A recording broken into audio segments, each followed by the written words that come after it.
อะไร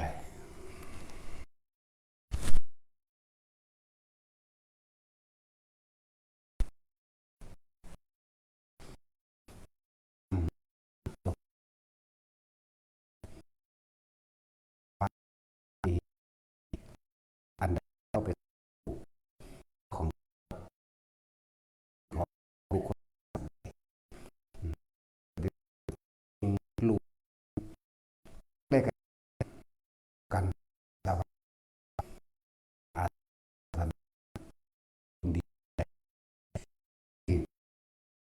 ของใดอะไรรวมด้วยผู้มีไม่ข้อเกียรติว่าผมมีอารมณ์จิตไม่ตั้งว่าเกิด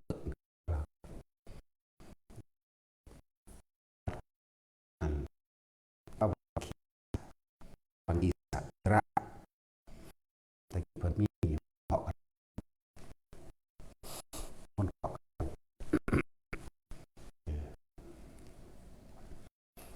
มันเป็นเกิดในตระกูลพราหมณ์แล้วก็เป็นผู้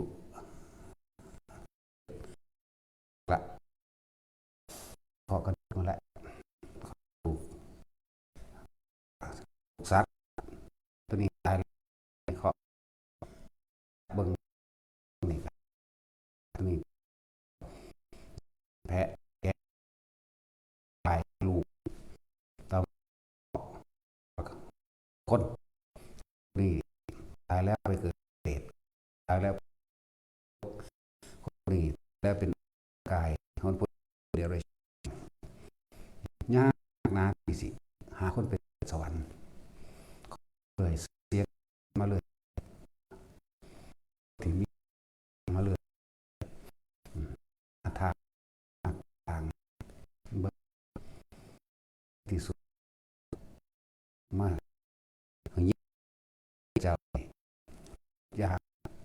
แล้วก็สามารถตอบตามที่ละเอียดและชัดต่อว่าถึงเช่นมีคนยิ้มในตัวจนสุดท้ายเขามาเราได้ตอนนี้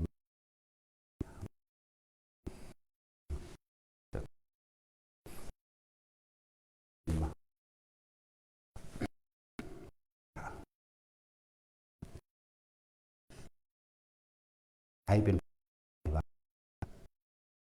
ผู้นี้สรุปรอบนี้เป็นปืนหู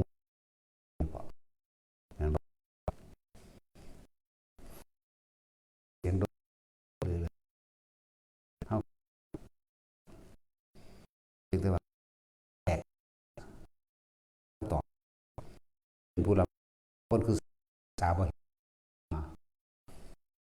ขอกูนะไปแล้วเอาเบิ้งจับใส่ผู้นี้เป็นเปรตก็เลยว่าเป็นผู้ไหนว่าเป็นเปรตนะเออนั่นได้ว่าคนเสือเอานะนี่แหละเป็นเหตุว่าเชื่อเป็นเรื่องต่อกันมาละคนเชื่อสูตรอะไรว่าสอนพระเจ้าจึงทุกเข้าทุกคนบอกแต่อะไรยืนยันบรรลุว่าคือ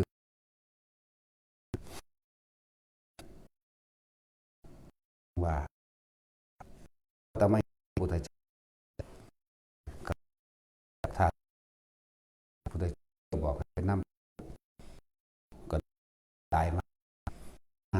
มาหาคน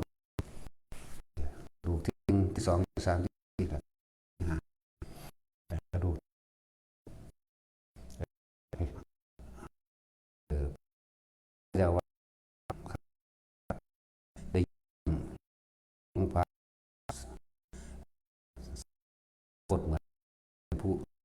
หรือทุกมันดูดจะกินนะจังหวะบาดนี้ก็เลยโบกมาหนึ่งปุ๊บเกิดสองไปเป็นที่สารอันนี้เป็นเพราะที่เป็นบอละผู้ที่กระดูกที่ขึ้นมาเพราะจังมาว่าว่าตั้งบ่มีอารมณ์คิดเกี่ยวแล้วเป็นเกิดรู้สึกเกิดเกิดเกิดได้เกิดแต่เคาะถึงได้ประกาศที่สามนี้เป็นอึ่งแตกไว้พี่ไว้หน้าตัวเอง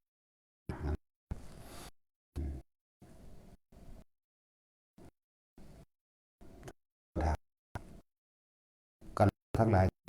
ที่เกาะมาคนรู้ว่าพูดกระดูกเป็นโรคต่อตารู้ที่สองเป็นตาคนตาเลยชาตามรู้เกิดเป็นตาคนก็ที่ห้าตาคนรู้ว่าเธอไม่รู้พระพุทธเจ้าถามโยมเป็นคนยานใครเป็นรับรองและสิ่งที่ตัดบทรู้บนผู้สามารถเธออะไรเป็นเครื่องยืนยันให้กับผู้ที่เชื่อนี่ทั้งสั้นแหละส่วนตถาคตรู้ได้เพราะตถาคตสามารถทำให้รู้ให้เห็นได้เห็นปะกระดูกที่หนึ่งเธอต้องยิบขึ้นมาเพื่อนก็เห็นภาพสวรรค์ให้เบิ้งไอ้โบแมนเพื่อนก็เห็นภาพนรกให้เบิ้งนี่ตถาคตสามารถมีเครื่องพิสูจน์และยืนยันให้บุคคลผู้รู้ได้เอากระดูกที่สองไปเป็นเปรตเพื่อนก็เห็นภาพเปรตเบิ้งเดรัจฉานเปรตเกิดก็เห็นเบิ้งได้เป็นคนแล้วบ้านนั้นเบื้องนั้นเป็นลูกของบุตรคนนั้นเกิดตายจากบ้านนี้ไปสู่บ้านนั้นเบิ้งก็บอกได้แต่เธอไม่มีอะไรที่ออกมายืนยันและตัดสินได้เลยเธอไม่สามารถจะให้ได้เธอรู้ยิบขึ้นมายกไปว่าไปสื่อง่ายจนก็ตัวเองพิสูจน์ได้ในวันนี้เมื่อนี่มันเนาะเขาสาเรื่องมันเกมีหูทิพมีตาทิพรู้ว่าระคิดเขาว่ามันไปได้ผู้นั้นเป็นตกนรกอาจารย์นั่นซอยได้เด้อซอยให้ไปสวรรค์ก็ได้ไปแก้น้ำเพลินนั่นแหละมันจึงมีคำว่าสะเดาะเคราะห์แก้กรรมถึงมันบ่เป็นของเป็นไปได้เป็นไปบ่ได้เลยพวกนี้สุดท้ายย่อมแพ้พระเจ้าย่อมตามความจริงว่าแพ้ย่อมว่าบ่อาจสามารถเปิดเผยสิ่งเหล่านี้ได้เหมือนพระพุทธเจ้าพุทธเจ้าเปิดเผยได้เด้แต่ก็มีเครื่องพิสูจน์ให้เบิ่งพอเปิดได้เพิ่นเฮ็ดให้เบิ่งอันว่าภาพนี้เปรตนะนรกนี่กันนะนี่เกิดมนุษย์นะแต่ว่าพิสูจน์เองบ่เฮ็ดมีรูปก็จะแต่ว่าโอ้คนผู้นี้มีความสามารถกว่าเราจำเราต้องยอมคือในความคิดกันว่าสิย่อขอเป็นศิษย์ขอบวชพระพุทธเจ้านั้นพระพุทธ รียนมนต์ใดบวชเท่าจึงสอนได้จำในบวชจริงในใจละจังได้ถ้ากูชาตินี่แหละกูออกไปอีกเก้าจริงคิดเจ้าก็สี่ก็เลยบอกจงไปบวชให้ถ้าวันนี้เขาปะบวชมาทำนี่ไปแต่ในขณะที่กลับมาเรียนเปิดตอนตาโลนะครับตาโจมังทั้งนาหาดูเอ็นเปิดอยู่หน้าซึ่งอาการ32 ปีหน้าไปใช่สัมไม่ใช่ทั้งสี่ครับเดินทางไปบางไปพุทธเจ้าบิณฑบาตพุทธเจ้าทั้งหลังไปเห็นหญิงผู้หนึ่งแต่งตัวงามร่างกายเกิดเพราะว่าเพิ่นคนที่ยังตามอยู่ว่าล่ะยังมีราคากาอยู่พอได้เห็นดึงปั๊บเข้ามาปรุงแต่งหนึ่งไปเลยคิดไปร่างสวยงามแบบนั้นแบบเห็นไหมพอติดตึกปรุงแต่งปั๊บอารมณ์เกิด2 มือ 3 มือเขาเป็นสารภาพพระพุทธเจ้ามีวิธีละราคะให้บอสอารมณ์ผมเกิดพอเห็นหญิงสาวคนนั้น3 มือแล้วมันบ่ลืม3 มือแล้วก็ยังบ่ลืมชาติใหม่พิจารณาให้เป็นธาตุดินธาตุน้ำธาตุลมธาตุไฟแตกสลายเป็นอนิจจังเป็นอนัตตาก็เฮตามใครๆกับคมไปในจักหน่อยไปเบียนบาทน้ำวัวชาติไปเห็นอีกมักอีกอยู่ยังสี่แล้วแต่ว่าเพิ่นกัดหลายเดือนเติบอยู่ได้ขนาดว่าคนมีตาทิพย์เป็นบ่นี่คนมีตาทิพย์ขนาดหูว่าผู้นี้ตายแล้วไปนรกคนนี้ตายแล้วไปเป็นเปรตคนนี้ตายแล้วไปเป็นอสุรกายตายเป็นเดรัจฉานมั่งหูขนาดหูขนาดนั้นเนี่ยก็ยังบ่อาจสามารถละได้แค่รู้ตรงนั้นแม้อุปชาก็สอนให้หลายอย่างคือกันให้ไปพิจารณาซึ่งอสุภะเป็นธาตุทั้ง4มั่งพิจารณาไปกันลมหายใจแต่ว่าภาพที่มันจำติดตาอีกอย่างหนึ่งตามธรรมดาผมกับมักไปเที่ยวโสเพณีอยู่แล้วจากว่าล่ะคนที่มีมนอังคีรสะมณะนี่แหละมนเคาะกะโหลกสามารถรู้พระพุทธเจ้าก็เลยบอกบัดนี้มหาพุทธเจ้าราคะได้ทดเบาบางไม่เบาบางลงเลยพระเจ้าค่ะพวกเราธรรมดาบอกภาพหญิงคนนั้นที่ไปกับพระองค์ก็ยังตาตึงภาพหญิงคนนั้นที่ไปกับอุเบกขาตราตึงแม้ไปกับภิกษุอื่นก็ยังตราตึงเป็นคนไปเห็นบ่นั่นแหละหลายเดือนเติบพระเจ้าก็เลยบอกว่าแต่การมาถึงเธอรู้เธอคนผู้นี้เป็นตกนรกคนผู้นี้เป็นเปรตสาเหตุทำไหมจึงนรกเธอรู้สาเหตุที่เขาทำไหมจึงไปเป็นเปรตนี่แค่ว่าเอาบทสรุปว่าคนนี้ตายแล้วไปเป็นเปรตคนนี้ตายแล้วไปแต่ว่าไม่เห็นเหตุแห่งกรรมอย่าบนความหมายของพระพุทธเจ้าคนที่สอนเหตุแห่งกรรมกรรมคือการนึกคิดปรุงแต่งแสวงหาในความอยากก็คือเหมือนเธอที่อยากได้หญิงคนนั้นมาเป็นคู่ร่วมอภิรมย์หญิงคนนั้นมาเป็นคู่ร่วมอภิรมย์หญิงคนนั้นไล่ไปเธอรู้ไหมว่าสาเหตุที่คนนั้นไปตกนรกคนนั้นไปเป็นเปรตคนนั้นไปเป็นเดรัจฉานใช่ว่าล่ะอะไรเพิ่นเลยกี้เข้าไปหาสาเหตุเพิ่นเป็นทุกข์เพราะว่าอยากร่วมอภิรมย์เสพการนะครับหญิงคนนั้นเป็นทุกข์นั่นแหละคือทุกข์แต่ว่าเธอไม่รู้สาเหตุแห่งความทุกข์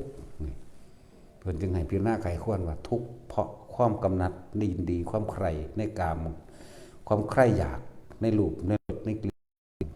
ถ้าเธอสามารถระงับดับความคิดหยุดความคิดได้นั่นเธอจะสามารถละได้เป็นหยังคือบ่นำสิ่งที่ตัวเองรู้มาสอนตัวเองบัดนี้เพิ่นก็เลยนำเบิ่งว่าคนคนนั้นตกนรกเพราะเหตุอันใดโอ้เป็นคนมีความโลภมากเมื่อไม่ได้ดังใจแล้วโกรธเกรี้ยวจนทำร้ายผู้อื่นฝังไว้ในใจคนนี้เป็นเปรตเพราะมีความโลภและความอยากได้ของเขาใช้วิธีเล่ห์เหลี่ยมกลไกแย่งจนได้เนี่ยก็รู้สัตว์นรกอันนี้สัตว์นี้เพราะเหตุสัตว์นี้เป็นเพราะความรู้ทรัพย์สมบัติขั้นของเศรษฐีตายแล้วเดรัจฉานคือมันเป็นเสนาอมาตย์เป็นปุโรหิตเป็นผู้มีสมากบุคคลไปคนที่คนความคิดจะเกี่ยวอยู่แล้วคือมันเห็นเหตุเป็นไหนเห็นเหตุอุปชาพระนิโคตพระนิโครธะนะครับแต่ยากอบรมให้ใส่ความรู้อันเก่าความรู้อันที่รู้สื่อสาเหตุว่าคนนี้เป็นนรกคนหรือคนนี้เป็นส่วนมากรู้หรือเวียนอยู่แค่เวียนไปเทวดาอยู่ใส่ตั้งแต่เพิ่นกะโหลกแต่ทั้งหลายเวียนว่ายแต่เกิดด้วยแค่นี้บ่ฮู้ว่าผู้นี้ไปสวรรค์บ่รู้เห็นบ่นั่นแหละพระพุทธเจ้าจึงบอกว่าคนส่วนมากสู่อบายภูมิมากที่สุดดุจดังว่าเขาโคเลยขนโคคนที่ไปสวรรค์เนี่ยเปรียบเสมือนดุจดังว่าเขาโคส่วนคนที่ไปอบายภูมิดุจดังขนโคตั้งแต่คิดมาเลยนี่รู้บาคตินี่หนึ่งสัตว์นรกเปรตเดรัจฉานและเท่านั้นเธอยิ่งกว่านี้อะไรบ้างเธอใจมั่งเลยเธอกำลังอยู่นี่คิดจะเอาผู้นั้นอย่างว่านี่จิตว่านี่จะไปเอากับผู้นั้นทรัพย์สมบัติเราก็มีอยู่นั่นคิดไปนั่นแหละคือสาเหตุแห่งที่เธอกำลังทุกข์เพราะความใคร่อยากในราคะนะเป็น4 จุดให้เลยแบบนี้เป็นจังหาวิธีให้ละอาสวะด้วยวิธีหยุดคิดคือการอานาปานสตินั่นแหละ เริ่มเข้าสู่ฝึกหัดอานาปานสติโดยให้ไปเอาความรู้นำจากพระอุปชาเพิ่นคือพระนิโครธนั่นแหละจนถึงสุดท้ายแต่ก็บ่ทันสำเร็จต่อมาถึงบุญอุปชาจะคอยประคองเวลามีทุกเรื่องนั้นปลอบว่าขี่ข่มได้โดยการพิจารณาอสุภะก็พอมันแล้วมือแล้วเว้นไปก็ข่มเอาไว้ได้พิจารณาให้เป็นธาตุสี่แล้วมือแล้วเว้นข่มเอาไว้ได้ซื่อๆพวกสิ่งเหล่านี้เมื่อออกไปคิดจังใดราคะกำหนัดก็ยังเกิดขึ้นเหมือนเดิมแต่ว่าก็เห็นอุปชาสุดท้ายแล้วอุปชาก็ตายก่อนแต่เพิ่นบ่ทันได้บรรลุพระวังคิสะบ่ทันได้บรรลุอรหันต์เกิดความโศกเศร้าเสียใจห้องไห้อยู่ตลอดเพราะความผูกพันและสำนึกถึงบุญคุณของพระอุปชาเพิ่นนั่นแหละเมื่อเผาศพอุปชาเสร็จสับเรียบร้อยแล้วเขาไปถามพระพุทธเจ้าว่าอุปชาของข้าพระองค์นี่บ่รู้ว่าไปคติใดนั่นเธอเอากระดูกของอุปชาของเธอมาจับดูแล้วเคาะดูแล้ววิชาเก่าๆของเธอก็ยังมีอยู่เธอไม่อาจสามารถที่จะรู้ว่าอุปชาของเธอไปเกิดณที่ใดเห็นปะล่ะคนอื่นน่ะรู้ได้เบิดแต่อุปชาของเธอไม่รู้นั่นแหละคือนิพพานนั่นเจ้าบอกว่านั่นแหละคือนิพพานแต่เธอโอ้เพราะว่าเฮาบ่ถึงนิพพานนี่เองเฮาจึงบ่อาจสามารถรู้ว่านิพพานคือหยังอยู่ไสสภาวะเป็นแบบใดมีปรากฏการณ์เป็นรูปร่างลักษณะแบบใด ส่วนสภาพภาวะของสัตว์นรกรู้ได้เปรตรู้ได้สัตว์เดรัจฉานรู้ได้สุรกายรู้ได้รูปร่างหน้าตาแบบนั้นอธิบายได้และเกิดเป็นคนก็รู้ได้แต่ว่าสภาพของพระนิพพานรู้บ่ได้แม้กระทั่งสวรรค์ตัวเองก็ยังบ่เคยเห็นเพราะคนส่วนมากที่เพิ่นเคาะมาเรื่อยๆส่วนมากลงอบายสูงสุดแค่คนนะแต่ว่าสิไปเห็นว่าไปเกิดสวรรค์ยากเพิ่นจึงยังความสลดใจพระพุทธเจ้าก็เลยสอนตรง ตอนนี้เธอเป็นทุกข์เพราะอะไรเป็นทุกข์เพราะคิดถึงอุปชาอุปชามีบุญคุณเหลือเกินอุปชาว่าถ้าเกิดเรื่องใดขึ้นพระอุปชานี่ค่อยปลอบประโลมให้พวกข้าพระองค์อยู่มาได้ถึง3 เดือน 4 เดือนนะก็ถ้าเกิดนั่นขึ้นเมื่อไหร่ที่เธอคิดนึกตึกตรองอาการความผูกพันรูปร่างลักษณะท่าทางที่อุปชาของเธอคอยปลอบประโลมเธอคำพูดลักษณะท่าทางอุปชาเธออ่อนน้อมถ่อมตนเป็นผู้มีความน่าเคารพนับถือเกิดขึ้นในจิตของเธอมั่งในตาของเธอมั่งเสียงของอุปชาที่คอยปลอบประโลมเธอมั่งเมื่อเธอคิดนึกตึกตรองความทุกข์จึงได้เกิดขึ้นความเศร้าโศกจึงได้เกิดขึ้นกับเธอภาพก็ยังมีอยู่เสียงก็ยังมีอยู่กิริยาท่าทางอ่อนน้อมของอุปชาก็ยังมีอยู่นั่นแหละเธอเป็นทุกข์เพราะความคิดนึกตึกตรองนี่เองที่ทำให้เธอเป็นทุกข์เห็นบ่ล่ะนั่นแหละเพิ่นก็น้อมจิตไปน้อมจิตไปโดยความเคารพในอุปชาโดยความเคารพระลึกถึงคุณของพระพุทธเจ้ามั่งอุปชามั่งพุทธธรรมสงฆ์เราได้บาดพุทธหมายถึงพุทธเจ้ากำลังแสดงอยู่พระสงฆ์หมายถึงอุปชาคอยปลอบประโลมเวลาตกทุกข์ได้ยากหาวิธีมาเฮ็ดให้อยู่ได้แต่ละเที่ยวแต่ละมือเวลาราคามันเกิดแห้งๆพอประโลมอยู่ได้จัง3 เดือน 4 เดือนมาเรื่อยๆจนสุดท้ายแล้วครับมาไขข้อด้วยหน้าตามความเป็นจริงพุทธสงฆ์บัณฑิตหนึ่งธรรมคือพระเจ้าพุทธเจ้าแสดงความจริงธรรมคือกำลังคิดนึกปรุงแต่งกำลังคิดนึกกำลังปรุงกำลังแต่งลึกซึ้งในอุปชาปลอบประโลมเวลาอุปชาปลอบประโลมเธอจงใคร่ครวญอย่างนี้วังคีสะเธอจงใช้ครวญอย่างนี้เธอจงทำอย่างนี้เธอจึงย่างก้าวอย่างนี้เธอจึงเดินอย่างนี้เธอจึงนั่งอย่างนี้คู่แขนคู่ขาเข้าอย่างนี้ก็ให้ไปนำคือพวกเฮานั่นแหละถ้าพวกได้คิดถึงสิ่งใดรูปภาพเสียงและความรู้สึกต่างๆก็จะเกิดขึ้นเห็นปะนั่นแหละเพิ่นจึงเข้าถึงถ้ำตัวนี้บัดนี้จิตใจเพิ่นก็อ่อนลงพอเพิ่นคล้อยตามเสียงคอยตามเสียงเทศนาของพระพุทธเจ้าเพิ่นได้ให้นึกถึงปัจจุบันเลยบัดนี่สำคัญเด้วังคีสะเธอจึงเป็นผู้มีความระลึกรู้อยู่หายใจเข้ายาวก็รู้ว่ายาวหายใจออกยาวก็รู้ว่ายาวเป็นผู้มีสติรู้อยู่คือเพิ่นเตือนให้เกิดสติ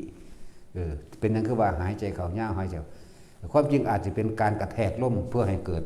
สตินึกในปัจจุบันเข้าใจบ่ให้รู้สึกโตในปัจจุบันนั่นคือตำราแต่ตัวจริงบางที่มัน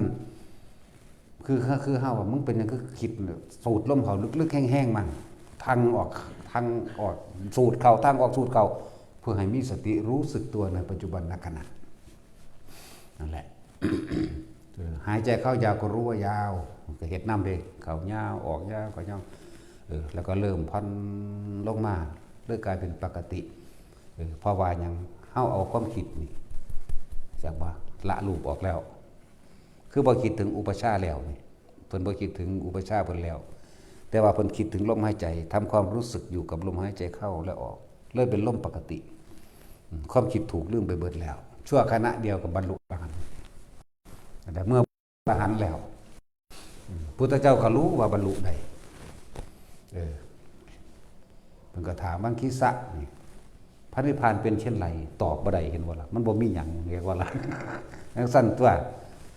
นั่นแหละวังคีสะกับบรรลุอรหันต์มันตอบบ่ได้มันเป็นสภาพว่าว่างจากความมีอัตตาตัวตนว่างอย่างยิ่ง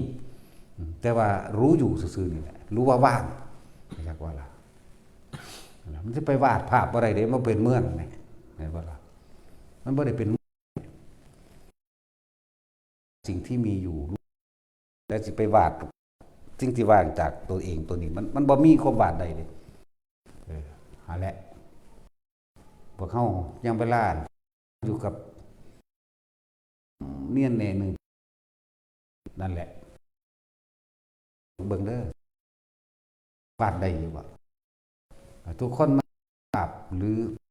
ตัวนั้นเกิดขึ้นแก่ตัวแต่ว่ามันขาดความเรื่องใดจนถึงยา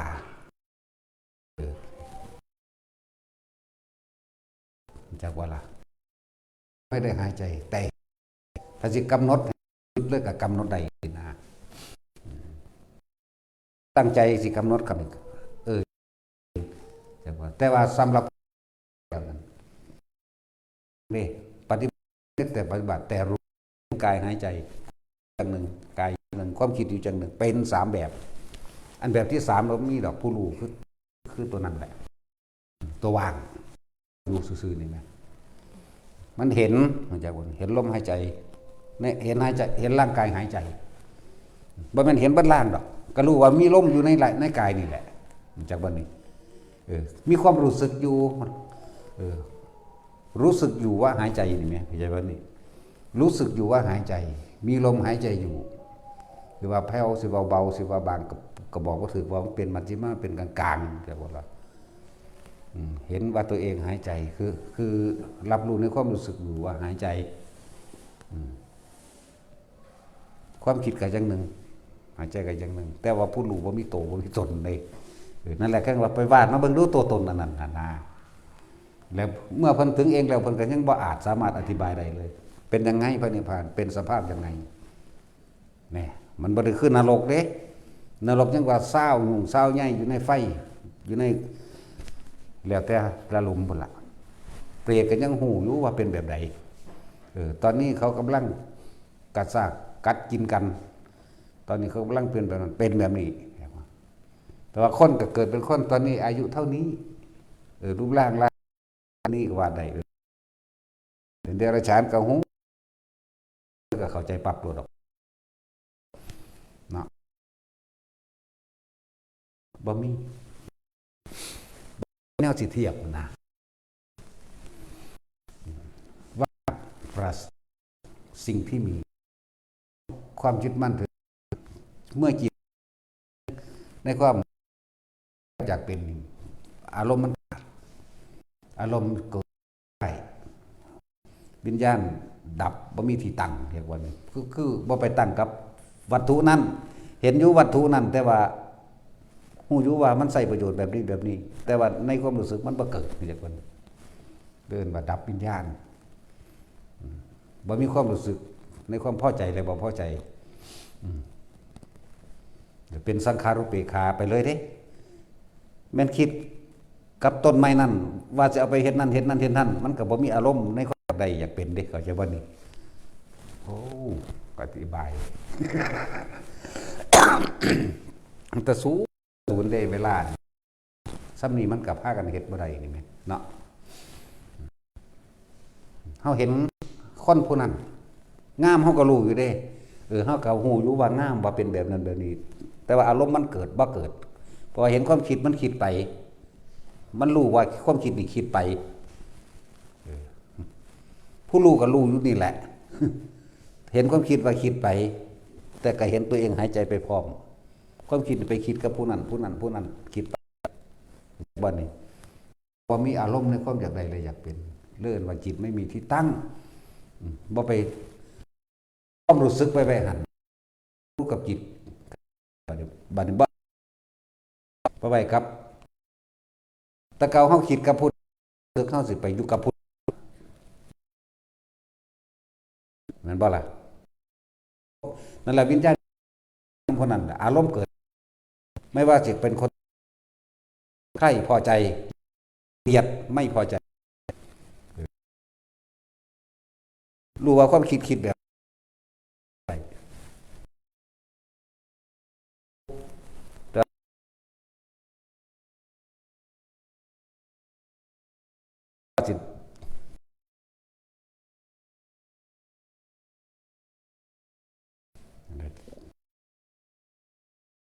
นิพพานขาดรูปบ่ได้นะก็มาอุปมาเท่านี้แล้วมันเถอะขออยู่กับอุณาโลมในใดเถอะ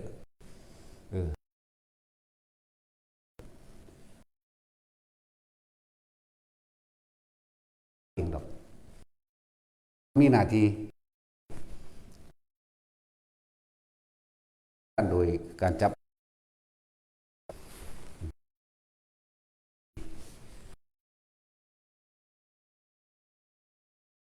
จะไปขาดคันนี้ออกมาได้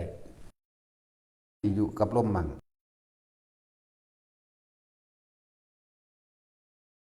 มือแต่ละเว้นก็ได้ร่วมกับร่วมใด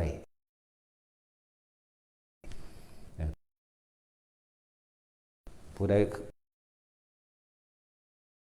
ขันยอด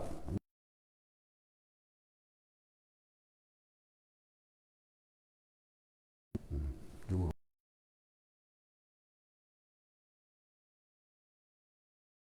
แต่หลวงพ่อต้องนี่เอาโดยใจแนบเลี่ยนหรือเคลื่อนที่ของรูลมอุณาโลมได้รูหัวได้รูลงแน่นอนบ่ให้ประมาณเลยเด้ลมหายใจเกิดขึ้นมาแล้วทำให้ชินถึงลมต่อไปเลยเป็นเลยการปิตินะมันเป็นเครื่องยืนยันเดินชั้นที่สองคือปีติเกิดสุขเอกตาชั้นที่สามเหมือนว่าสุขเอกคตาคือสุขไม่มีนั่นแหละคือมันสงบมันอันนี้สิคิดจากได้อยู่ดูได้สีมันเข่าเขานิยมปันใดตอนนั้นคือเราเองของมันเด้ตึงบอกว่าคนที่เดินจงกรมอยู่กับสร้างในช่วงนี้คือเขาจับจุดอุณาโลมได้แล้วมูภิกษุสงฆ์เขาไปบิณฑบาตจับอุณาโลมไปบาลาบางทีมันกับแวบไปคิดอยู่แต่ว่าความรู้สึกยังอยู่เหมือนเดิมเข้าใจว่าบางที่มันกับแวบไปคิดโอ้อีนี่งามเว้ยแต่ว่ามันกับว่าต่อเนื่องดอกพอมันอยู่นี่คือเก่าอยู่เดี๋ยวมันก็ค่อยๆขาดไปเองหน่อยความคิดเตือนนั่นแหละเดินบิณฑบาตไปจับจุดอุณาโลมไปบางคนก็ความรู้สึกอยู่กลางคิ้วบางคนก็อยู่หัวมั่งเด้อเลื่อนว่ารู้สึกตัวทั่วพร้อมจิตหนึ่งรับเอาความรู้สึกที่เป็นหนึ่งส่วนมากอยากให้มันนี่ก่อนหน้าผากก่อนจังขึ้นไปหัวอันนี้มันจะเป็นเราเองหน้าผากขึ้นหัวจังมาลงทำกลางอกหน้าผากยังไงหัวยังไงอกก็อย่างนั้นเด้อฟังดีๆหน้าผากยังไงนี่น่วงนิ่มๆกระจัดกระจายหรือเย็นลุ่มลึกหรือต้นโยนก็ตามเย็นลำลึกก็ตามบางคนก็บอกว่าเป็นต้นบางคนก็บอกเป็นน่วงบางคนก็บอกเป็นนิ่มๆมันก็ถ้าหน้าผากเป็นใดหัวก็เป็นนั้นหน้าอกก็เป็นอย่างนั้นเรื่องว่าความรู้สึกตัวต้องเป็นความรู้สึกเดียวนั่นแหละรู้ยุ่งสั้นเรื่องว่ารู้สึกตัวพร้อมหรือจิตหนึ่งอยู่ในอารมณ์ที่เป็นหนึ่งก็ว่าเป็นอุเบกขาได้นี่จังเป็นได้อุเบกขาต้องอารมณ์ต้องบ่ไปหาผู้อื่นแม้ความคิดจะคิดกระชังคือเข้าปฐมไปสุดนี่ครับว่าอารมณ์จะบ่เกิดกับคนที่เขาเห็นสิ่งที่เขาเห็นหูที่เขาได้ยินนั่นแหละแต่ความรู้สึกตัวไม่อยู่แม้นถึงขั้นว่าห้ำเพ่งหึมเพ่งไปน้ำเขากระสานแต่ความรู้สึกตัวยังอยู่เหมือนเดิมเลยนั่นเป็นแค่สัญญาสื่อๆเด้จากบ้านนี่มันเป็นของมันเองอย่างสั้นอะไรถึงขั้นนั้นฟังดีๆจับใจความเรานั่งไปน้อมใส่ตัวเองบัดนี้น้อมเข้ามาใส่ความรู้สึกตัวเองให้มันได้นะขาดแค่นี้เอาบ่ได้สิ่งเหล่านี้เราต้อง ให้ทุกคนแบบจะผ่านขั้นตอนสร้างก็สร้างมันแต่ว่ามันมั่นคงอยากว่าอันพวก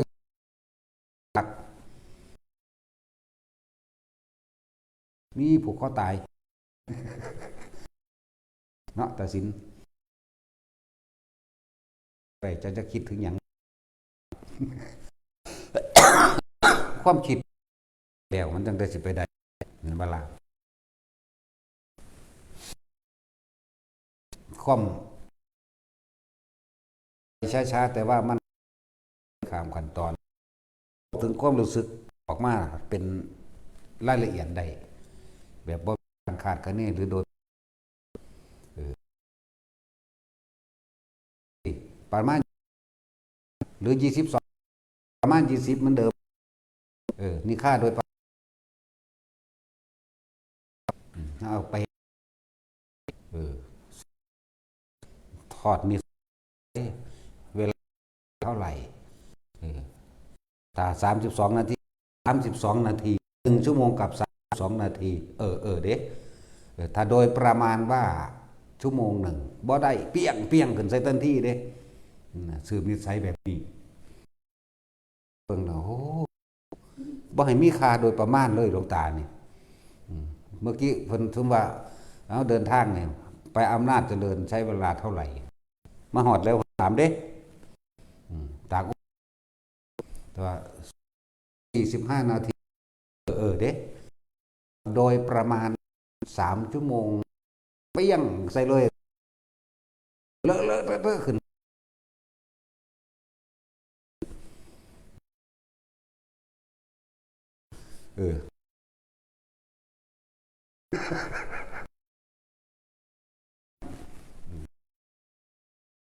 3 ชั่วโมง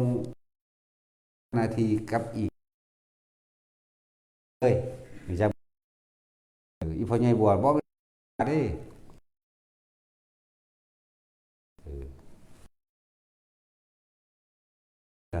ซื้อสังเกตเอาขนาดนั้นชั่วโมงกับ4 นาทีครับนี่หรือ7 วิยิ้มคำตอบอย่างเป็นเบาได้อันประมาณว่าบ่มีทางอะไรต้องจับเพิ่นสอนได้เลยรู้ว่าเพิ่นสอนครับประมาณเรามีเอาไปว่างเกิบเพิ่นใบนี่เนาะแม่นห้อยเก่ากับใครคือได้เอิ้นมาโลดดิแม่มึงได้บาทนี่เอาแล้วบาทนี่เกิบนี่ต้องวางไว้บังเก่าคักเขาต้องถือไปนำเทียงไปพร้อมถือไปนำเทียงไปนำต้องตรงเป๊ะบัดทุกอย่างเลยตรงนี้ก็ต้องเทียงตรงนี้ตัวองศาอย่างต่างๆให้มันได้เป๊ะเด้ยังได้ต้องมีวิธีตัวเอาดินสอเวลาขีดไว้ทั้งปลายมันอยู่นี่ทั้งก้นมันอยู่นี่ทั้งขางขวาเป็นแบบนี้จังใส่ได้แต่บ่สั่นน่ะนำหาโลดไม่ขอรอขั้นนี้แหละนี่ไวนั่นเด็กถ่ายรูปไว้นั่นแหละ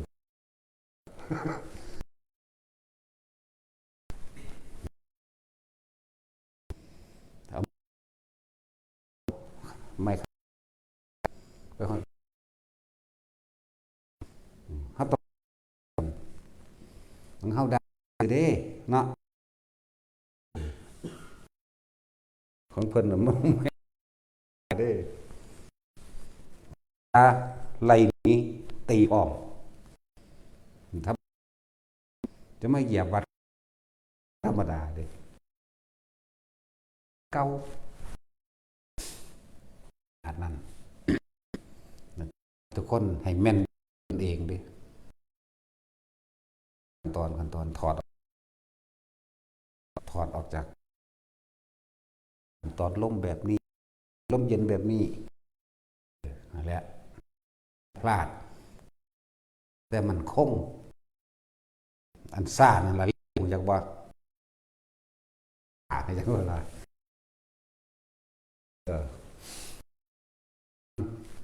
ลมลมหายใจถ้าลมบ่มีแต่ว่าอุณโลมได้ต้องคำเบานี่บอกเออหลักสูตรในเป็นบ่ล่ะคือบ่ต้องโอ้ยซับสงสัยหรอกแต่ส่วนมากมัน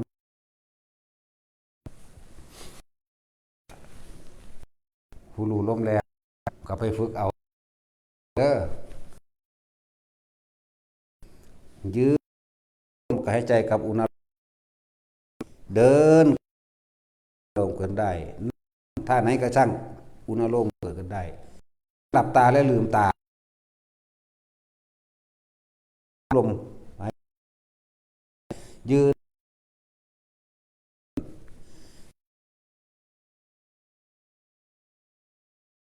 ว่ายืนก็เฉพาะหรือมันจะชาติสองจะจับเอายืนกันไปก็เกิดขึ้นหรือทำฟังคิ้วหัวอย่างไรเดินความคิดเขาบอกจิตเป็นธรรมากาแหละลดแห่งธรรมเขาก็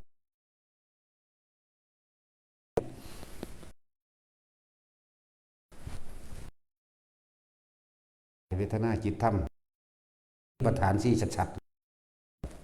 อธิ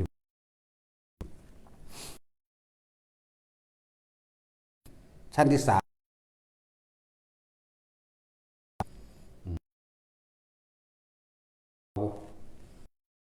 เอา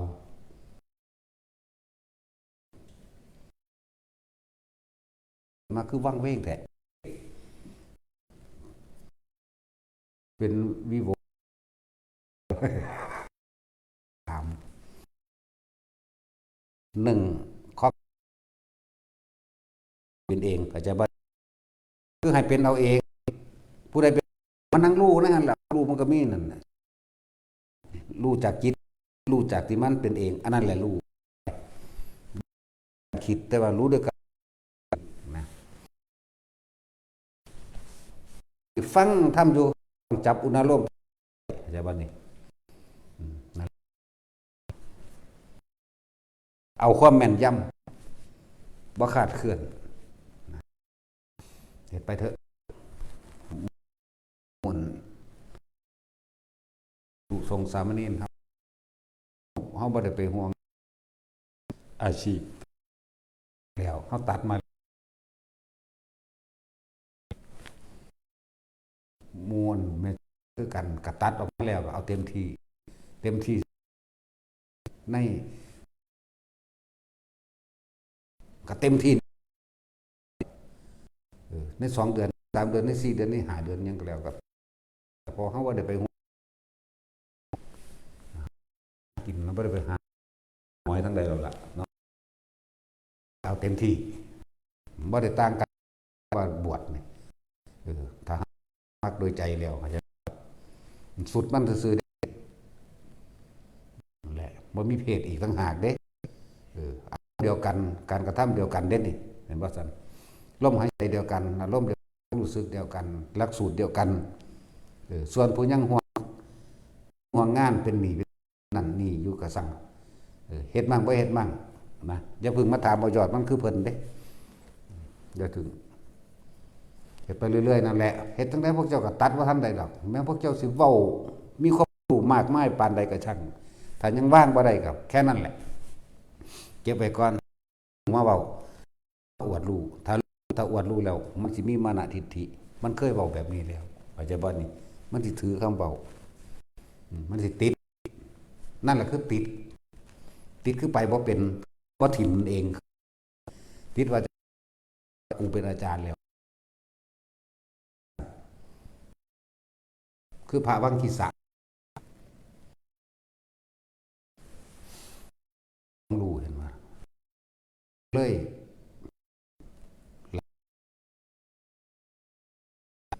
4 เดือนถึง5 เดือนคนเด็กประชาพานี่นี่นี่นี่โครดหรือพาทะนั่นแหละจนปะคนละโศกเศร้าเสียใจชาหมดละความว่าตึกตองมีความลึกซึ้งกับอาจารย์นั่นคือใครควรเฉพาะในอดีตนั่นบ่ละละสัญญาบ่ได้เขามาหาพระพุทธเจ้าขณะยุตต่อหน้าพระพุทธเจ้าความคิดยังไปอยู่ในอดีตพุทธมาบอกว่าพระพุทธเจ้าหาวิธีว่าให้เฮ็ดจังใดมื้อผู้ขาจังสิคลายความเศร้าโศกได้แต่ว่าความคิดนั่นยังอยู่นำอุปชาตอนมีชีวิตเข้าใจบ่นี่ทั้งอุปชาเผาแล้วเนี่ยเอาถือตะกระดูกไว้อยู่นี่นั่นแหละจุดต่อหน้าพระพุทธเจ้าแท้ๆกันบ่ฟังเพิ่นมีแต่เว้าเพ้อไปแต่ของเองนั่นน่ะนั่นแหละเพิ่นจึงบอกให้สูดลมหายใจเข้าลึกๆเพื่อสิเรียกสติขึ้นมาให้มันอยู่ปัจจุบันได้นี่ตะกี้มันอยู่อดีตนั่นบ่นี่พระเจ้าข้าความเศร้าโศกความคิดระลึกถึงอาจารย์อุปชาแบบนี้ตอนที่บอกกับพระพุทธเจ้าภาพจำเสียงจำเหมือนบ่ความรู้สึกต่างๆอยู่ในอดีตเบิดนั่นแล้วแต่ว่าบ่อยู่ในปัจจุบันก็บ่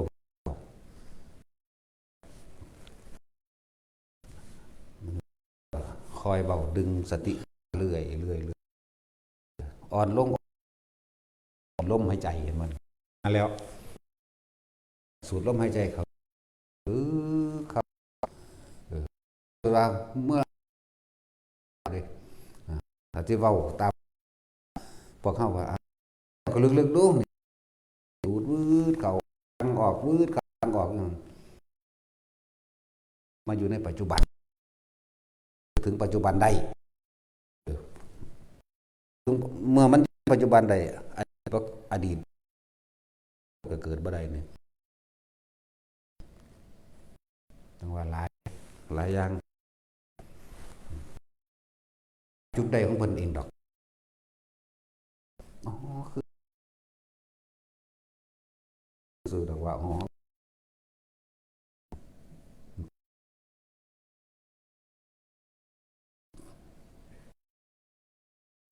ไม่นึกไม่ตรองในความได้เลยจากอัตตาตัวตนจากไหนกันอัตตาตัวตนเกิดขึ้นบุคคลเจรุรูปลักษณะในบุคคลของความคิดนึกคนตื่นคนตอนอยากได้และอยากเป็นอารมณ์เพราะจิตกระตั้งหมายถึงมันเองถ้าไม่คิดถึงเดมีเฉพาะลมเด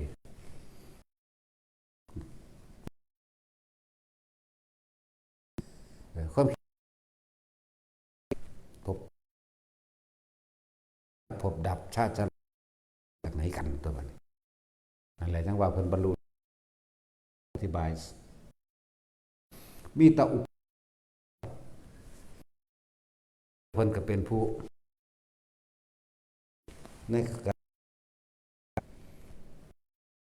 ตอบถ้อยค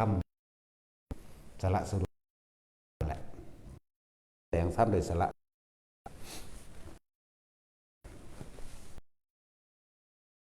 ทิสะ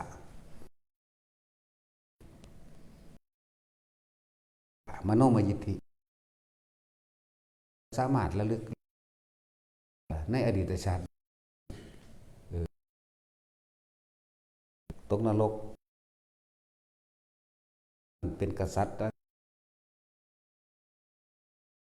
เป็นผู้มีฤทธิ์มีเดชว่าล่ะมันก็ยัง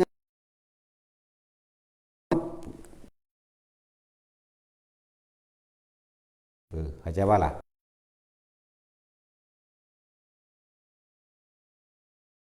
ถ้ายังมีใจทำมาหากินเราอยู่เนาะเกิดเป็นอีหยังชื่อว่าบ่ถูกบ่มีเลย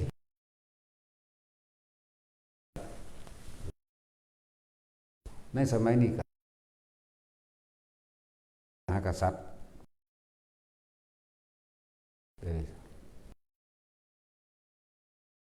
ผีนี่เอาสูงสุดสองพระฝ่ามหากษัตริย์ป่วย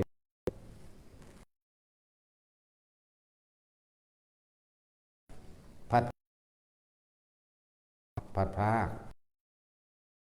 ตายซึ่งว่าเกิดอะไรมากันเบิดเด้บัดนี้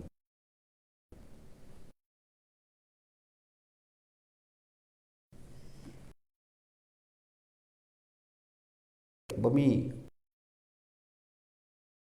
ได้เปรียบแก้เก็บ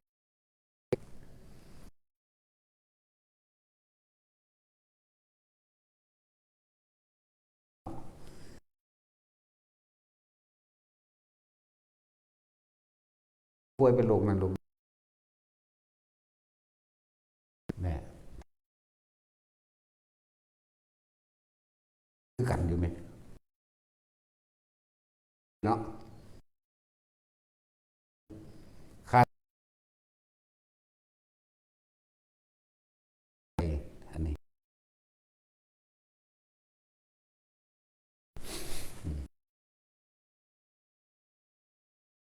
เมื่อกันลำเอียงให้ผู้นั้นหลายกันเบิดอย่างว่าเราสิปฏิบัติ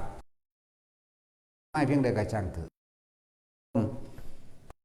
พอใจนี่ไปเกิด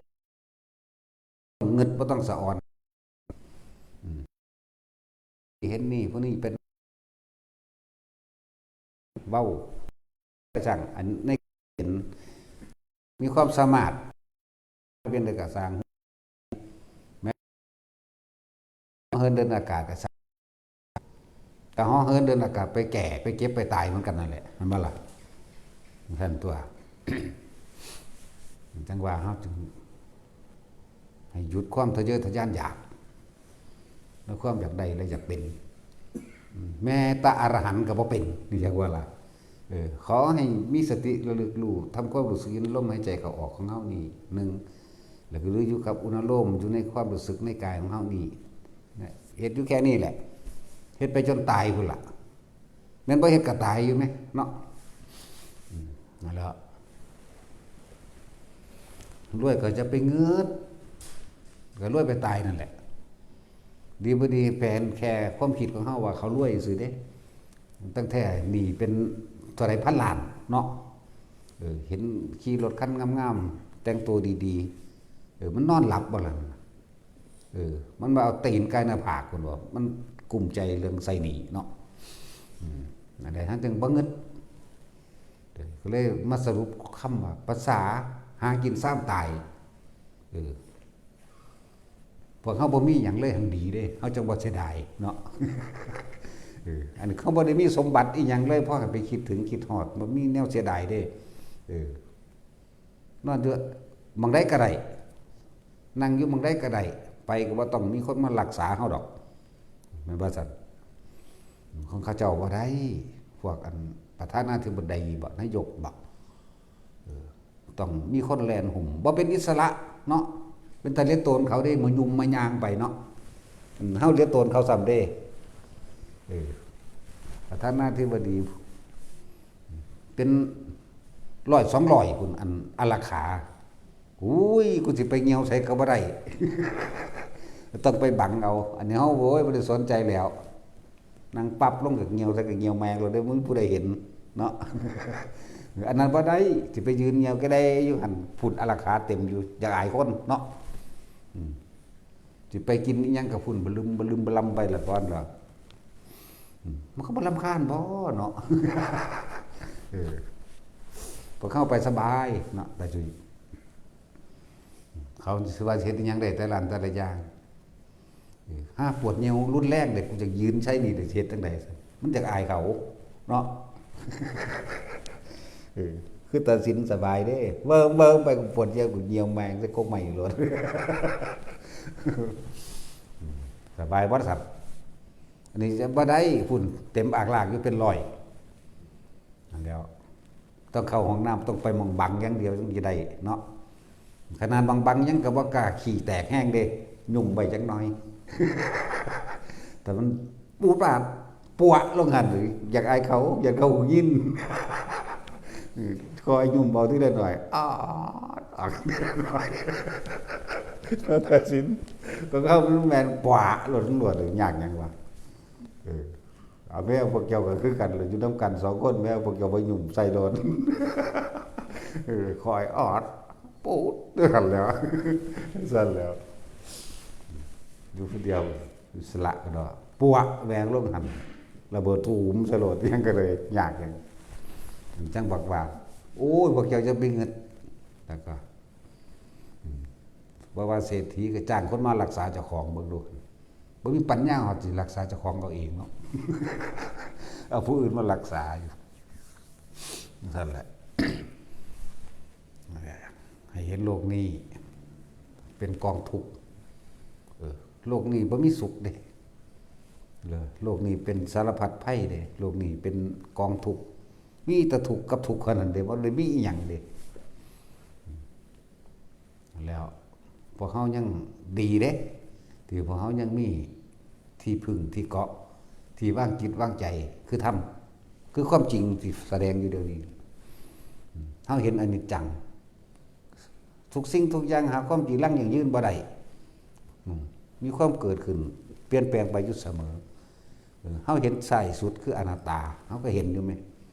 เห็นว่าแม่นเอาบ่แม่นตาเห็นหูได้ยินเด้เอาใจรู้จักบ่ล่ะเอาความเข้าใจเอาความวางใจเอาความยอมรับอย่างบ่เขาบ่ได้ยอมรับเด้เขาบ่ได้ยอมรับว่าลูกหลานเขาตายพวกเขาเรื่อยๆเขาสิด่าหมอด่าหมาไปเลยได้บาดนี้เนาะมีเงินเท่าใดนั่นหมอท่านด็อกเตอร์ถ้าเจ้าซอยชีวิตลูกเขาได้นี่ค่อยให้เจ้าเลยนี่100 ล้านแม่นบ่ซั่นมันก็ตายคือเขา ถ้ามันตายแล้วก็จมไปทั่วเทียบถึงบ้านด่าเขาเนาะกูอุตส่าห์เต็มที่แบบนั้นแบบนี้โวยวายฟุ่มไฟด่าผู้อื่นพุ่นเด้เสร็จแล้วส่วนพวกเขาก็ธรรมดาถ้าเขายอมรับมันได้แล้วเขาลงมันได้แล้วมันไผตายมันก็เป็นธรรมดาธรรมชาติก็แค่ความเกิดกับความดับนึงมั้ยเนาะธรรมชาติมันเป็นแบบนี้บ่มีผู้ใดหลีกหนีพ้นไปได้มั้ยมันก็เป็นสบายๆซั่นเถอะตายแล้วก็เอาไปเผาทิ้งเท่านั้นบ่เผาก็ฝังจังซี่แล้วนั่นแหละส่วนคนบ่ทันได้รู้จักหยังยังงมง่ายกับประเพณีหรือความเชื่อต่างๆอยู่นะบ่ล่ะ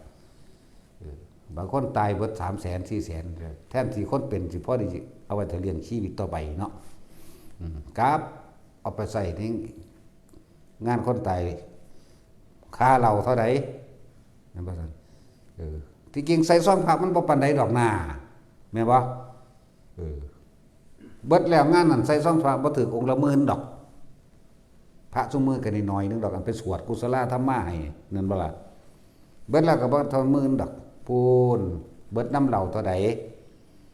แม่นบ่ซั่นเบิดน้ำเหล้าเบิดน้ำพิธีต่างๆเบิดน้ำขาสัตว์ขางัวขาควายเบิดน้ำต้อนรับนี่2 มื้อ3 มื้อเข้าโอ้ยใส่ซองสิใส่หลายปานใดเดี๋ยวนี้บ่ใส่ถึงองค์ละ1,000ดอกแต่ละมื้อนั่นเนาะแต่ว่าค่าเหล้ากับค่าอาหารมื้อละ10,000พุ่น 20,000 30,000พุ่นเอาแม่10 องค์เอา10,000 10 องค์มันบ่ถึงองค์ละ1,000เด่น300 500บัดนี้มารวมประมวลเข้าเบิดงานนั้นเท่าใด 300,000บัดนี้เอาเฉลี่ยใส่ให้พระมึงรู้สิถูกอยู่บ่นั่นแม่นบ่ล่ะนั่นแล้วถ้าบ่เฮ็ดก็บ่ได้ไทบ้านเขาสิว่าบ่ได้บ่ถูกประเภทนี้อยู่นำเบื่อเขาญาติอยู่นำบ้านญาติว่าเด้ยากหยังมันบ่ไปตีไปฆ่าไปลักของไผเนาะนั่นแล้วคนเป็นขายคนตายมันบ่แม่นคนตายขายคนเป็น เขาว่าคนตายเขาเป็นก็คนเป็นนั่นแหละขายคนเป็นจักบ่ล่ะพวกเจ้าบ่เข้าใจธรรมะเองนั่นแล้วถ้าเข้าใจดีแล้วบุญหรือบาปนรกหรือสวรรค์ ได้ก็เฮ็ดไว้ก็เฮ็ดตอนเป็นไปเด้บ่มีเฮ็ดตอนตายเด้ตายแล้วมันจะไปเฮ็ดหยังได้นั่นแหละคนเฮาจึงหลายๆคนจนถึงขั้นเป็นหนี้เป็นสินเลยเท่าเดี๋ยวนี้ก็มีเด้5 ปี10 ปีก็บ่เบิดไปยืมเงินไปยืมผู้นั้นไปยืมผู้นี้มาเพื่อสิจัดงานบ่ว่าสิเป็นงานศพบ่ว่าสิเป็นงานทำบุญหา100 วัน100 ปีหรือแจกข้าวหาบ้านเฮาเอิ้นแจกข้าวหามั่งงานศพนี่ก็นึงแล้วแจกข้าวหาก็อีกแม่นบ่ซั่น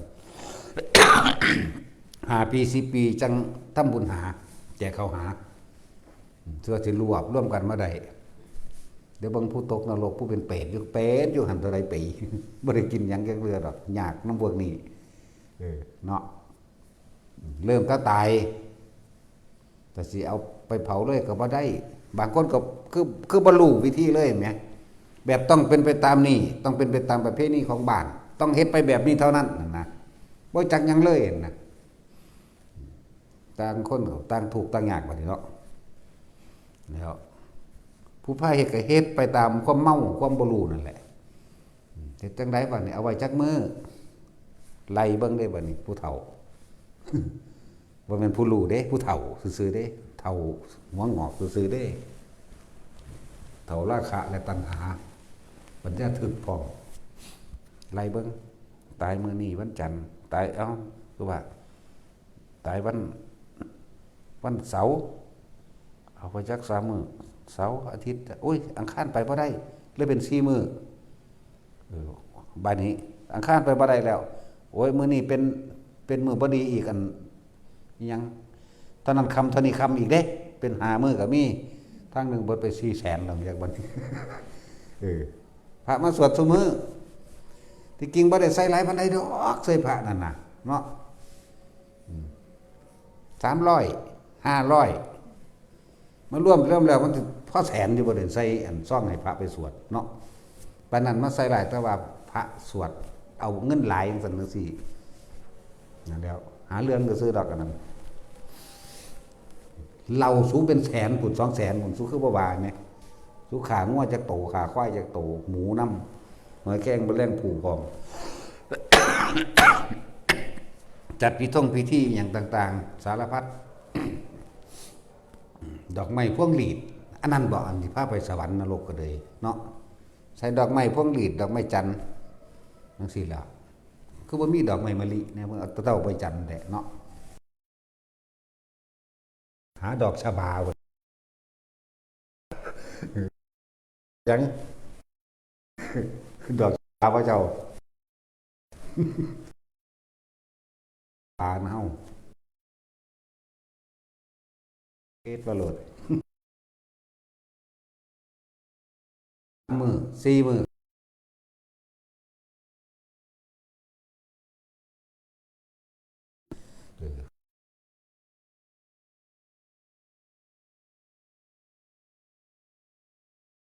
บาทนี่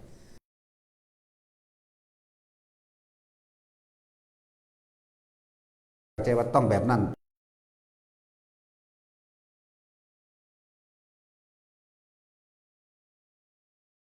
นี่เนาะ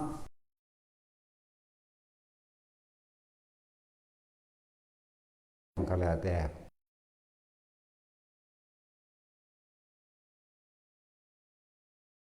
อาจจะเอาไปจ่าย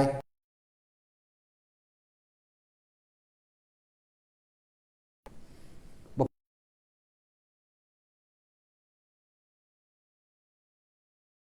เป็นคนพี่เด้อ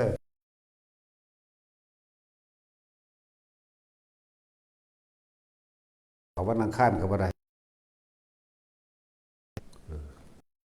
วันศุกร์วันอังคารหรือว่าวันหยังก็ว่าไปแล้วก็มีตอนนั้นค่ำตอนนี้ค่ำอีกเด้ยาก แล้วของเฮาบ่ได้สนใจแนวมื้อนี้อยู่แล้วตายยามใดก็เผาแมงโลดเด้บ่ได้สะอ่อนเด้ก็เผาใหม่คือเก่าบัดนี้ก็จัดน้อยทางนี้เอิ้นหยังผ้าหยังบ่ความบ่พระความพระหงายบ่ตั้งไว้น้ำโล่งไปซ่านเรามั่งหรือนึงนั่นแหละปลุกพระมาแล้วนะ ว่าเด้บางงานก็เล่นแบบจุดธูปเฝ้าเทียนอีกบ่ให้เทียนดับ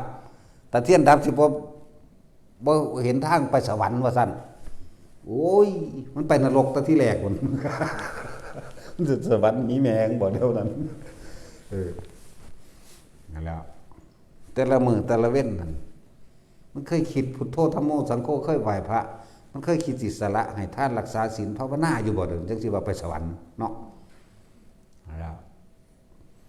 ถึงบอกว่า ถ้าผู้ใดฟังธรรมถ้าผู้ใดคิดได้ถ้าผู้ใดกล้าที่สิแหวกหมู่ออกมาเอามาเผาอยู่นี้หลวงพ่อสิเผาให้ดอกติดต่อมาตอนนี้ศพอยู่โรงพยาบาลบ่อยากยุ่งยากกับไทบ้านเนาะหลวงพ่อเผาให้แน่ก็โทรมาติให้เขาอีแอดมินคนรับเอา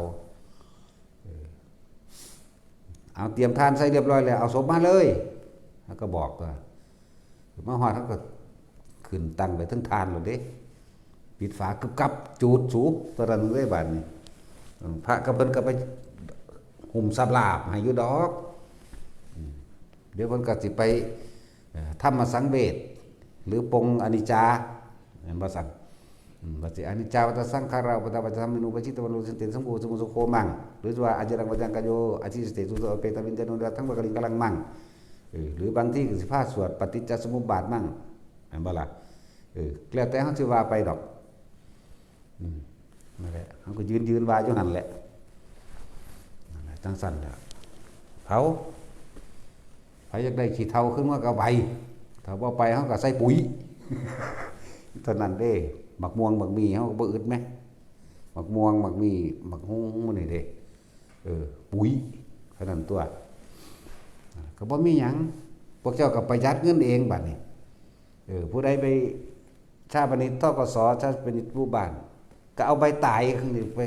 ประกาศเอากันก็ได้ตัวจังบ่ได้เสียหยังมันบ่ซั่นแต่คนอยู่จังหวัดสกลมันสิพอ 20,000 อยู่บ่ได้เหมารถมากก็เลยถ้าพวกเจ้าเผาอยู่บ้าน 500,000 พุ่น เบิ่งแม่วะเนาะอยู่แถวมื้อนี้นะเหมารถมาที่ 2,000 3,000ก็เหมามาดินั่นแล้วอยู่ภาคใต้ผมก็เหมามาโลดแต่ว่ามันแพงก็เลยเนาะ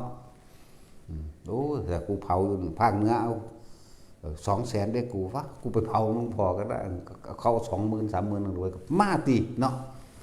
ซั่นแล้วทั้งนี้สิซื้อทานไว้ให้ดอกง่ายๆตายแล้วมันบ่แม่นว่าสิได้บุญบาดตายมันตอนเป็นที่เฮามีชีวิตเฮาเฮ็ดอยู่พี่เด้นั่นล่ะถ้าได้เปรียบเทียบพระอัญญาโกณทัญญะไผไปเผาเพิ่นเดี๋ยวนี้เพิ่นเป็นพระอรหันต์พุ่นเด้ล่ะแต่ก็ตามธรรมตามผู้ตามปาที่เฮาไปฮู้ไปเห็นว่านี่เฮาก็รู้ได้เห็นกระดูกเป็นพระธาตุจังซี่เฮาเห็นเฮาก็ทำวัดบูชาคุณพระรัตนตรัยทำสงฆ์เรียบร้อยเฮาก็ยัดไว้แล้วก็เฮ็ดเอาแค่เอามือกอบๆใส่แล้วกราบแล้วก็หนีเท่านั้นได้ล่ะเป็นพระธาตุน้ำถ้ำน้ำผาน้ำแต่ละอันแต่ละหม่องเฮาก็เห็นอยู่ไผไปเผาเพิ่นซั่นจังซั่นแล้วคือเป็นอรหันต์พุ่นเนาะเดี๋ยวก็ถามว่ารู้ได้ว่าได้อรหันต์กูรู้ก็แล้วกันสู้จากพิสูจน์สู้กับว่าเห็นคือกูติเนาะนั่นแล้วเฮาบ่ได้มีอันแบบพระพุทธเจ้าดอกพุทธเจ้าเนี่ยเพิ่นใส่พุทธาธิษฐานได้เลยเด้ที่เพิ่นว่านี่ที่บางทีสะรู้ได้ว่าไปนรกนี่เพิ่นก็พุทธาธิษฐานได้เลยเด้เพิ่นสามารถเปิดได้ตลอดเฮาก็มาฝึกเอาที่ผู้ใดอยากรู้เนาะสู้เข้าไปชั้นนั้นแล้วสู้ก็ถอยออกมาชั้นนี้ปุ๊บสู้ก็ทำจิตวางๆไว้สู้วิตกเอาไว้แล้วซะก่อนแล้วถิ่มความวิตกมันนั่นสิเกิดขึ้นเองดอกรู้ตัวเท่านั้นตัวเฮ้ยภาษาซ้ำนี้เนาะเห็นไปเห็นมาไม่จะเห็นหยังเด้มันสึงลึงอยู่นี่แหละดีที่สุดเห็นแล้วมันยากว่ะยากลำบากเรื่องงานเผาศพผู้ใดอยากประหยัดก็มาพี่ตัวเนาะถ้าผู้มีอยู่ก็แล้วแต่สั่นแล้วแต่ เจ้าจากจัดเจ้าจากวานเงินวานทองไปน้ำถนนพ้นทางเขาตอกเขาแตกก็เฮ็ดไปมันว่าซั่นนั่นแหละว่าแต่มีเหล้ามีขาสัตว์ว่ามีทางว่าพวกคนตายสิได้ไปบุญนะสุดท้ายของผู้ใดจึงนั้นตั้งเป็นห่วงหน้าคิดถึงหน้าถึงส่วนบุญมันไปตึกคิดถึงไผก็แล้วเอิ้นว่าจิตมีที่ตั้งอยู่กับบุคคลเออแต่งไปความรู้สึกแล้วตึกตองอยู่พุ่นแล้วอารมณ์ไปเกิดวิญญาณเกิดชาติเกิดไปต่อไปทันตัวมันไปกระทูนถ้าพวกเข้าฝึกลมหายใจอันนะมันลูกไปตั้งจิตอยู่กับไผก็ได้เกิดกับบุคคลมันเป็นอุเบกขาของมันเองยังน้อยๆเว้ยเราจะคิดว่าหลายทั้งสี่แหละแต่ผู้ใดอยู่เรื่อยๆยังสิอัธนาเฮ็ดเอา